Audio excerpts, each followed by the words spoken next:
Hey Raider Nation, it's nice to see you guys after a long needed vacation that I took myself. Obviously, I coming at a wrong time, I guess, in one of the low points of our season at this point, considering that we just won against the Ravens last week. It was nice to see how well this team was put together at that point in comparison. I still did want to say before this game coming into, I still had my reserved thoughts about the team, considering that, yes, we beat the Ravens, which was a great win for us. However, we were lucky in that team because considering how much the offense is stalled against the Ravens with the weapons that we've had, wasn't a big surprise. Well, it was a surprise, but it wasn't like, as a Raiders fan, you kind of expect to be beaten by the worst teams at this point. Not saying that the Panthers are the worst team, but they kind of are at this point.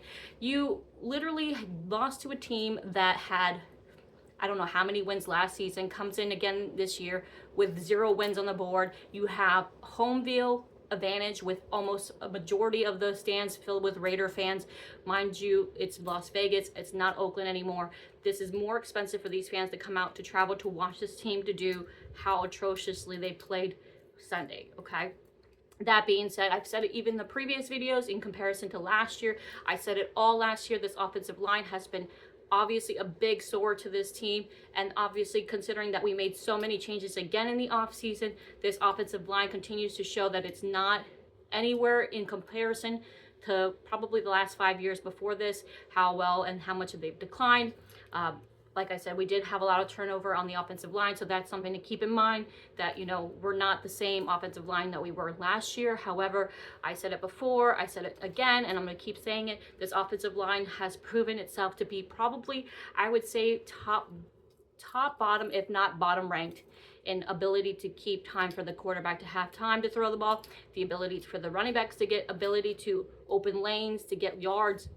I love Zeus in the sense of I don't completely 100% put this on him.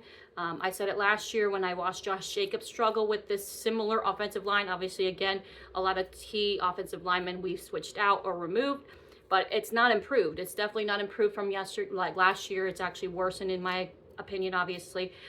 So seeing that huge decline, we saw Josh Jacobs last year struggle to get yards, and I will tell you, he was probably one of the top 5 running backs, and this is just my guesstimate. I'm not saying for a fact, but I will say he's probably one of the top 5 running backs that had most yards after contact, which says a lot about this offensive line, considering that they don't do enough for these running backs to get yards.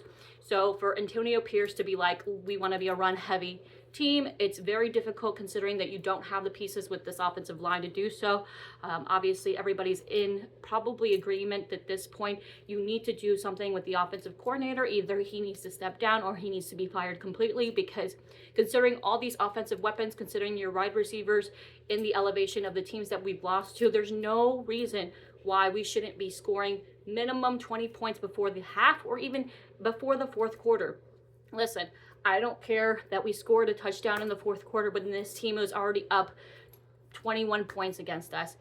It's very difficult to have faith in this team because clearly, you know, as much as Antonio Pierce is great in ability to elevate the enthusiasm of the team, I feel like we're losing the concept of being beaten by better coach teams. And like I said, this team, in comparison to the teams that we've lost to, have no reason or excuse, with the exception of our offensive line being, you know, trash, and then the ability that, you know, like I said, these people on stats, our offense was so much better, and the fact that we didn't put points on the board.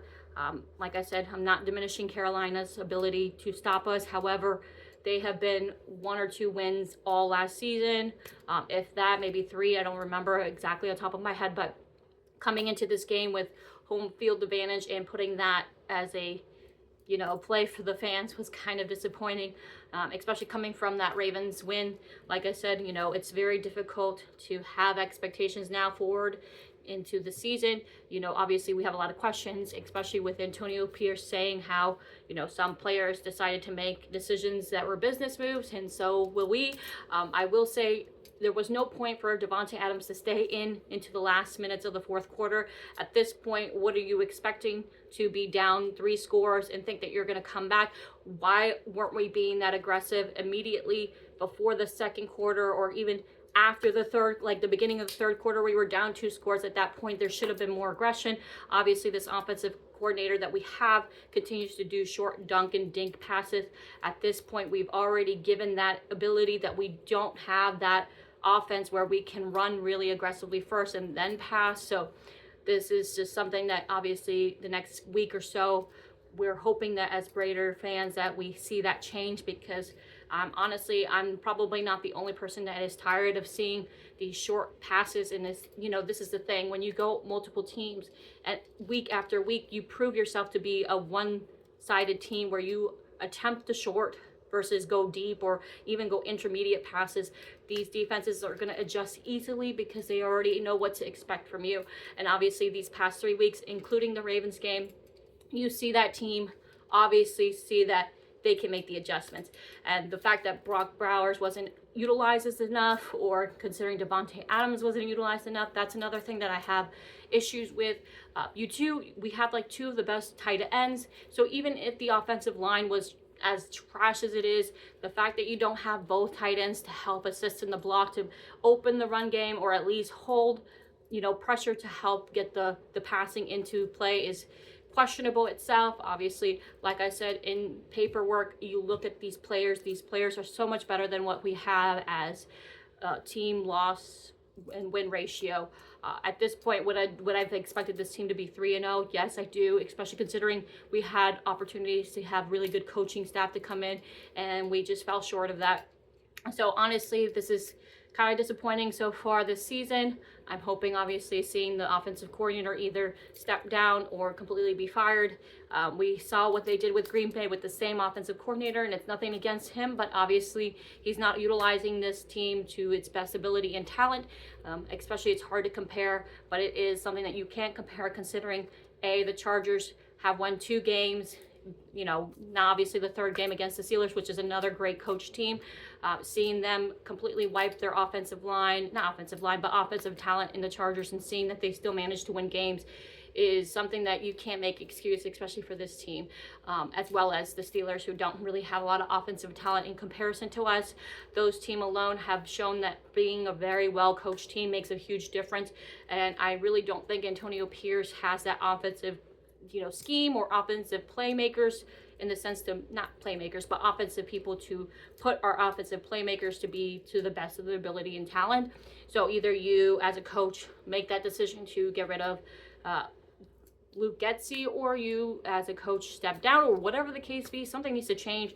Obviously, as Raider fans, it's very expensive to come to these games and watch them lose, especially considering the Carolina Panthers going into this game we're expecting to probably be one of the underdogs, and if not the worst team of the season.